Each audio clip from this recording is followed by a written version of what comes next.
So, this week's Parshat Beshalach includes one of the greatest events in human history, the splitting and crossing of the Red Sea, where the Jewish nation left slavery in Egypt and became free men on the other side, and where they started their journey to Eretz Yisrael, the land of Israel.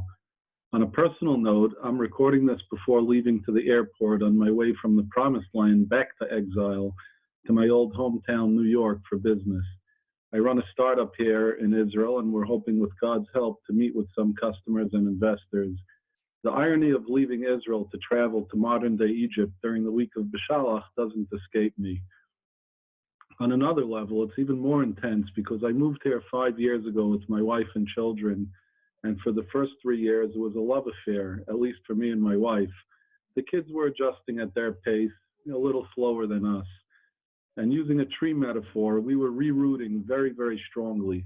The past 2 years, however, with the lockdowns, the tyrannical green passport rules, and government edicts passed down by sleazy politicians and bureaucrats, have really put a damper on our move and has made it very difficult. My family feels very alienated from the majority heavily vaccinated population. We cannot do much in public because we're unvaccinated. And my wife and kids feel like they're floating in a bubble, not really living here now and not living in the States either, obviously. This seems to me how the Bnei Yisrael must have felt in the desert, neither here nor there, living in a bubble, living a very precarious existence where nothing was certain, where even their food, the mun, was provided every morning and nothing stayed overnight. So it's truly ironic how, at least during this year's Parshat Beshalach, we seem to be taking the mirror image to the Bnei Yisrael's journey. I'm traveling to Egypt, and my family is now in the desert after at least emotionally leaving Israel.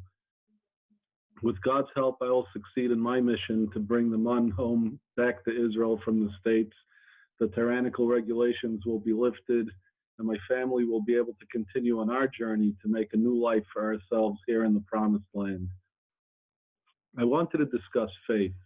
The plagues and the splitting of the sea were all meant to show God's new people, the Jewish nation, that he was boss, so to speak.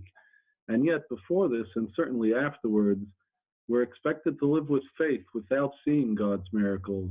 Why does God want us to have faith? What's wrong with God showing us his miracles so that we could love and worship him without any doubts? So the reason that we're meant to live with faith goes back to why God created the universe to begin with.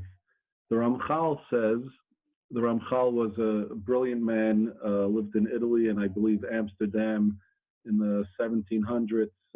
Then he moved to Israel and he was a nifter in Tveria. He's buried next to Rabbi Akiva in Tiberias. He died at 40, one of the most brilliant men maybe to have ever lived. The Ramchal says that although we don't know for sure why God created the universe, we do know that a desire arose in God to create, and that he desired to create so that he could perform kindness for his creation. In order for this to happen, God had to make a place where he doesn't exist, because if God is everywhere and God is everything, then how could he create something that wasn't in him already? So ironically, this infinite aspect of God would actually limit God, because his infiniteness would mean that God cannot create anything new because God is already everything. So being as he's God, he solved this problem. So God solved this by pulling himself back, so to speak, and creating a void. He pulled himself away and created a void. And in this void, where God was no longer, because there was a void, God created his new universe in this void. And he installed his ultimate creation, man, who he created in his own image, to watch over and work in his world so that he can reward man. Because true reward that one appreciates only comes from earning it.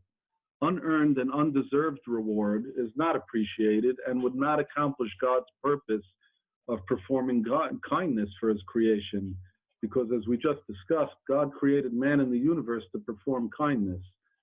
But what kind of work is man meant to do? If God is perfect, then bringing godliness back into the world which God removed himself from would be the highest and best purpose for man's work.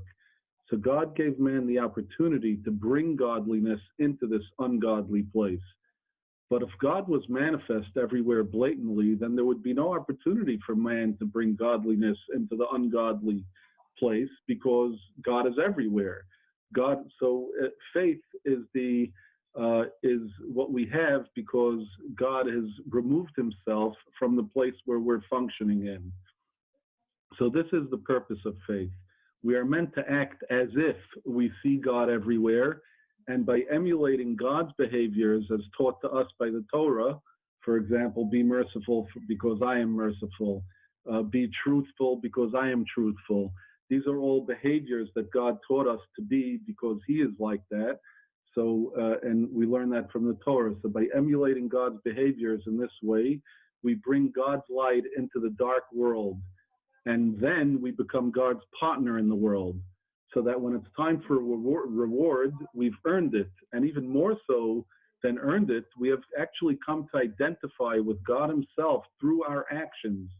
So if the highest reward is closeness to God, we've actually not only earned our reward, we've literally created our reward by becoming God-like in our world, so that in the next world where God is manifest everywhere, we are completely at home due to our identification with God through our actions in this world.